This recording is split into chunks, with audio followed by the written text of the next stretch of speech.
India کا agenda جو ہے وہ مسلط نہیں ہونے دیں گے. بالکل ایسا ہی ہے. یہاں ہم انڈیا کا ایجنڈا نہیں مسلط ہونے دیں گے اور نہ پاکستان کا ایجنڈا مسلط ہونے دیں گے. کوئی بیرونی ایجنڈا یہاں پہ نہیں چلے گا. اگر یہاں پہ کوئی بیرونی ایجنٹ ہے تو وہ آزادی پسند نہیں ہے. وہ یہی ہیں, وہ راجہ فاروق حیدر ہے, وہ عتیق خان ہے, وہ بیرسٹر سلطان ہے. یہ بیرونی ایجنٹ ہے. یہ تحریک ان ایجنٹوں کو پہچاننے کی تحریک ہے. یہ تحریک ان عوام دشمنوں کو پہچاننے کی تحریک ہے. اس تحریک نے ان کو ننگا کیا ہے.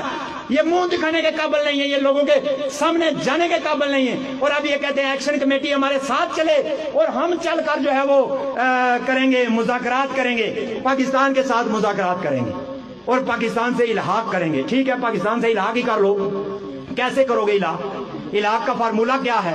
کیسے الحاق ہوگا؟ اس کے لیے جو فارمولہ ہے وہ اقوام متحدہ نے ڈرا کیا ہے. وہ فارمولہ ہے, پہلے پاکستان کی فوج نکلے گی, پھر انڈیا کی فوج نکلے گی, پھر ریاست کٹھی ہوگی اور اس کے بعد رائے شماری ہوگی اور کر لو پاکستان سے الحاق. تو آؤ ہم آپ کو دعوت دیتے ہیں, الحاق پاکستان کے لیے آپ کو دعوت دیتے ہیں کہ آؤ پاکستان کی فوج کے یہاں سے نکلنے کا مطالبہ کرو اور ہندوستان کی فوج کے نکلنے کا مطالبہ کرو. پھر اس کے بعد طے کر لیتے ہیں کہ کیا ہوگا. نہیں, یہاں تمہاری زبان چلتی ہے, یہاں تمہارے پر چلتے ہیں.